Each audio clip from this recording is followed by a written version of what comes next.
बाबा धीरेन्द्र शास्त्री जी के कार्यक्रम में मीडिया कर्मियों के साथ हुई धक्का मुक्की। उत्तर प्रदेश के जनपद मुरादाबाद में आज राष्ट्रीय अति पिछड़ा महासंघ ने बाबा धीरेन्द्र शास्त्री जी के कार्यक्रम में प्रस्तावित कार्यक्रम पर विरोध किया। दरअसल आपको बता दें, बागेश्वर धाम के बाबा धीरेन्द्र शास्त्री जी का 18, 19 और 20 मार्च को दिव्य दरबार और हनुमंत कथा का गुणगान का कार्यक्रम चल रहा है, जबकि मुरादाबाद में धारा 144 और चुनाव आचार संहिता भी लगी हुई है। तो ऐसे में ये धारा 144 और चुनाव आचार संहिता का खुला उल्लंघन है। तो वहीं जिला अध्यक्ष रामेश्वर दयाल तुरेहा का कहना है कि हमने 11 मार्च और 16 मार्च को भी शिकायत की थी और आज मुख्य चुनाव आयुक्त नई दिल्ली और मुख्य चुनाव आयुक्त उत्तर प्रदेश लखनऊ को भी एक प्रार्थना पत्र प्रेषित किया है। बाबा धीरेन्द्र शास्त्री जी देश की भोली भाली जनता को बेवकूफ बनाना बंद कर दें। हमें ज्ञात हुआ है कि बाबा जी को कार्यक्रम करने की अभी तक परमिशन नहीं मिली है और चुनाव आचार संहिता भी लगी हुई है। उसके बावजूद भी पुलिस आखिर क्यों ड्यूटी लगाए हुए है और उनका कार्यक्रम प्रस्तावित है जो कि विधि विरुद्ध है। चुनाव आयोग इस पर जांच करे, आखिर पुलिस कर्मियों की ड्यूटी किसने लगाई गई है। और बाबा धीरेन्द्र शास्त्री जी के कार्यक्रम में कुछ मीडिया कर्मियों के साथ अभद्रता भी की गई और आज भी एक वीडियो जारी हुआ है जिसमें मीडिया कर्मियों के साथ धक्का मुक्की हुई है। इनके प्रोग्रामों में आए दिन इसी तरह से अभद्रता और जो आवाज उठाते हैं उनकी आवाज को दबा दिया जाता है। मीडिया कर्मी हमारे देश का चौथा स्तंभ कहा जाता है और अगर हमारे चौथे स्तंभ के साथ इस तरह की घटना होगी तो आम आदमी क्या करेगा। मीडिया कर्मियों की वैल्यू खत्म हो जाएगी। मीडिया कर्मियों के साथ इस तरह से बदतमीजी करना बिल्कुल गलत है, इस पर प्रशासन को कार्रवाई करनी चाहिए। तो वहीं आगे कहा कि अगर बाबा जी अंतर्यामी है तो हमारी सरकार जो बॉर्डर पर इतना पैसा खर्च कर रही है तो सरकार उन्हीं से पूछ ले कि हमारे देश पर कब हमला होने वाला है और कौन कौन आतंकवादी हमला करने वाला है। तो इतना पैसा खर्च करने की जरूरत ही नहीं है। और अगर कोई हमला करना चाह रहा है तो बाबा जी से कहकर वे मंत्र पढ़कर मार देंगे और वे वहीं पर मर जाएगा। इनके पास ऐसी कोई शक्ति नहीं है, ये सिर्फ पाखंड फैलाया जा रहा है। हम जनपद न्यायालय से लेकर हाई कोर्ट और सुप्रीम कोर्ट तक जाएंगे, किसी भी प्रकार से कानून का उल्लंघन नहीं होने देंगे। मुरादाबाद से परवेज अंसारी की रिपोर्ट।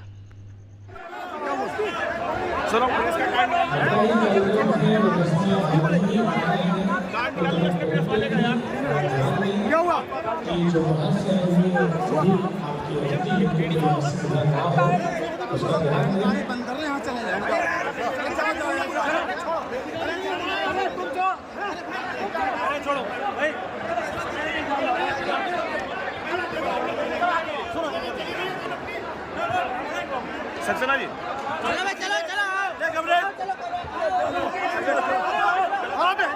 क्या हो रहा है? कुछ सभी से ना छोड़ो कब को मीडिया वाले कह दिया। हाँ 5 चेक कर रहे हैं, 5 दिए। चलो चलो चलो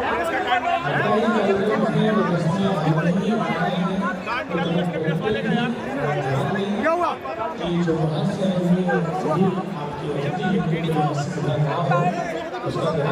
बंदर यहाँ चले जाएंगे।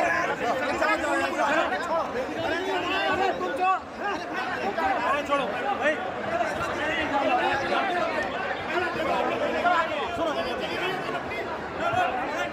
सक्सेना जी चलो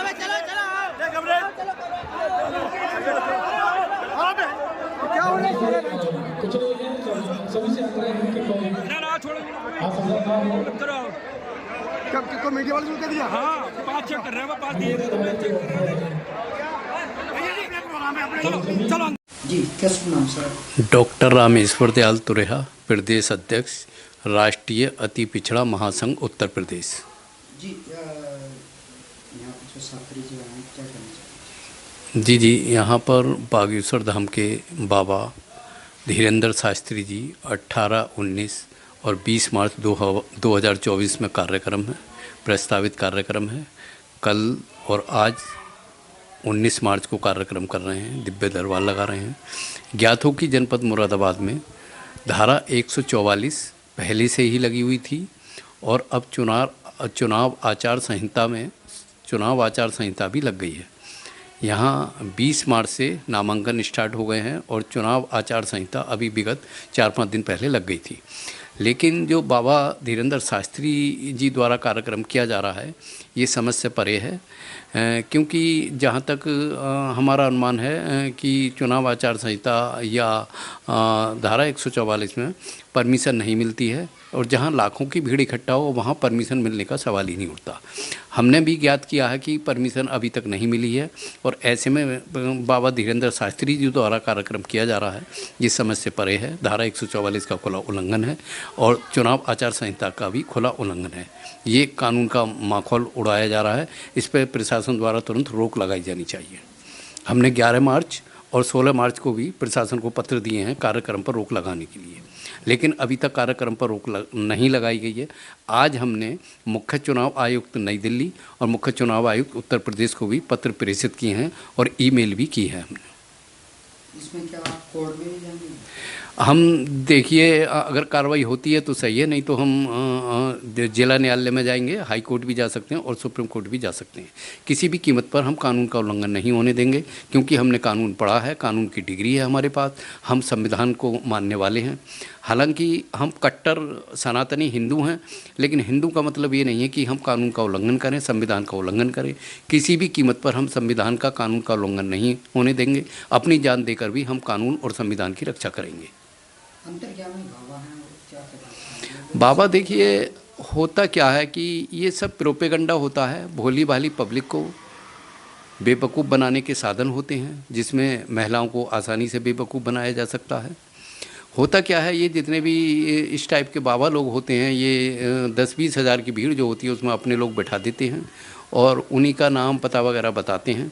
मैं आपके चैनल के माध्यम से बाबा धीरेंद्र शास्त्री जी को करना चाहता हूँ, चैलेंज करता हूँ कि वो अपने सामने बैठे हुए, मैं 10 आदमी उनकी भीड़ में अपने बैठा दूंगा और वो उनके नाम, पिता का नाम, दादा का नाम, दादी का नाम, उनका ब्लड ग्रुप और मोबाइल नंबर बता दें। मैं सारी ज़िंदगी बाबा की गुलामी करूँगा। और किसी बंद कमरे में 10-20 वस्तुएं रखी हुई हों, वो बता दें, वस्तुओं के नाम बता दें सटीक तरीके से, तो मैं उनकी सारी ज़िंदगी गुलामी करूंगा। और मैंने एक दिन पहले क्या खाया है या मेरी जेब में कितने पैसे रखे हैं, अगर बाबा जी ये भी बता देते हैं तो मैं सारी ज़िंदगी उनकी गुलामी करूंगा। यदि बाबा जी ऐसा नहीं बता पाते हैं तो वो बाबा जी से मेरी अपील है कि भोली भाली जनता को वो बेवकूफ़ बनाना बंद करें। अच्छा, एक वीडियो भी है जो मीडिया कर्मी जो 5 बार रिश्यू भी कर दिए थे, फिर 500 की चेकिंग करेंगे। हाँ। और उनके साथ अवैध तरीके कोई परसों भी मैंने वीडियो देखा था, उनके कार्यक्रम में कुछ मीडिया कर्मियों के साथ में अभद्रता की गई है और आज भी एक वीडियो जारी हो रहा है कि उसमें भी धक्का मुक्की हुई है। तो इनके प्रोग्रामों में आए दिन धक्का मुक्की होती रहती है और जो लोग आवाज़ उठाते हैं उनकी आवाज़ दबा दी जाती है, क्योंकि बाउंसर इनके साथ चलते हैं। तो इसलिए जो कोई अगर बोलना चाहे, जो सही बात कहना चाहें, तो वो बोल नहीं पाता और उसकी आवाज़ दबा दी जाती है। तो क्या मानते हैं जो मीडिया का बदतमीजी हुई है, किस नज़रिए से आप देख रहे हैं? तो ये तो कानून का खुला उल्लंघन है और मीडिया कर्मी हमारा देश का चौथा स्तंभ कहा जाता है। तो चौथे स्तंभ के साथ अगर इस तरीके की घटनाएं होंगी, बाबा लोग इस तरीके की घटनाएं करेंगे, तो आम आदमी क्या करेगा उनके साथ? मीडिया कर्मियों की वैल्यू ख़त्म हो जाएगी बिल्कुल। तो कहीं ना कहीं बदतमीजी हाँ, ये गलत हुई है, बदतमीजी नहीं होनी चाहिए। मीडिया कर्मी हमारे देश का चौथा स्तंभ है, मीडिया कर्मी के साथ बदतमीजी नहीं होनी चाहिए और प्रशासन को स्वच्छ संज्ञान लेकर मीडिया कर्मियों के साथ जो अभद्रता की गई है, कानूनी कार्रवाई की जानी चाहिए और इनका जो कार्यक्रम किया जा रहा है, प्रशासन को स्वच्छ संज्ञान लेकर इस पर कार्रवाई करनी चाहिए। अच्छा, ऐसा तो मानो तो ये अंतर्यामी बाबा हैं, तो ये तो किसी को भी जो अगर बाबा जी अंतर्यामी हैं तो हमारी सरकार इतना पैसा खर्च कर रही है, चीन के बॉर्डर पर पैसा खर्च कर रही है, बांग्लादेश के बॉर्डर पर पैसा खर्च कर रही है, पाकिस्तान के बॉर्डर पर पैसा खर्च कर रही है। बाबा जी से पूछ ले जाकर कि भाई कब हमला होने वाला हमारे देश पे और कौन कौन आतंकवादी हमला करने वाले हैं हमारे देश पे, तो हमारी सरकार पकड़ लाएगी। इतना पैसा खर्च करने की ज़रूरत ही नहीं है। या कोई हमला करना चाह रहा हो तो बाबा जी से कह देंगे, बाबा जी मंत्र पढ़ के मार देंगे, फेंक के मार देंगे, वो साले मर जाएंगे भाई। कहीं ना कहीं शक्ति है कि नहीं? शक्ति नाम की कोई चीज़ नहीं है, ईश्वर है, लेकिन जो पाखंड तरीके से इस तरीके से फैलाया जा रहा है ये कुछ नहीं है। मैं कट्टर सनातनी हिंदू हूँ, मैं हिंदू धर्म को मानता हूँ, लेकिन जो ये प्रोपेगंडा फैलाया जा रहा है, भोली भाली देश की जनता को बेवकूफ़ बनाया जा रहा है, ये टोटल गलत है। तो कहीं ना कहीं मीडिया कर्मी की बात करते हैं तो इस तरह की बदतमीजी और पुलिस प्रशासन वहाँ पर ड्यूटी बुला रहे हैं, ये समझ से परे है। जब परमिशन नहीं मिली है और धारा 144 लगी हुई है, चुनाव आचार संहिता लगी हुई है, तो पुलिस प्रशासन की पता नहीं कैसे ड्यूटी लगी है, किसने लगा दी है। ये जांच का विषय है, चुनाव आयोग इसे जांच करे, इसीलिए आज हम चुनाव आयोग को लेटर भेज रहे हैं, भेज दिया हमने। किस किस को भेजा आपने? हमने मुख्य चुनाव आयुक्त नई दिल्ली और मुख्य चुनाव आयुक्त उत्तर प्रदेश को भेजा। तो तो कहीं ना कहीं मुकदमा भी आपका है, मतलब अदालत का न्यायालय का कुंडली खटखटाएंगे। ये हम साथी अधिवक्ताओं से राय लेकर ये हम न्यायालय जाएंगे। न्यायालय सर्वोपरि है, कोर्ट सर्वोपरि होता है, हर आदमी के लिए न्यायालय सर्वोपरि है। लेकिन किसी के हम कानून को मानने वाले हैं, संविधान को मानने वाले हैं। किसी भी कीमत पर भले ही हमारी जान से चली जाए, जान की कुर्बानी देनी पड़े, लेकिन हम कानून और संविधान का उल्लंघन किसी भी कीमत पर नहीं होने देंगे। चाहे हम अगर कोर्ट में अगर जाते तो कहीं ना कहीं फिर आपको खतरा होगा, देखा जाएगा। यहाँ पे अमर होकर कौन आया है, ये प्रशासन जाने, प्रशासन करेगा हमारी सुरक्षा। हम इस देश के नागरिक हैं, बाबा की सुरक्षा प्रशासन कर रहा है, हमारी भी सुरक्षा प्रशासन करेगा। हम कोर्ट में जाएंगे 100%, 101% कोर्ट में जाएंगे, बाकी देखा जाएगा जो भी होगा। चुनाव आचार संहिता का खुला उल्लंघन है, धारा 144 का खुला उल्लंघन है।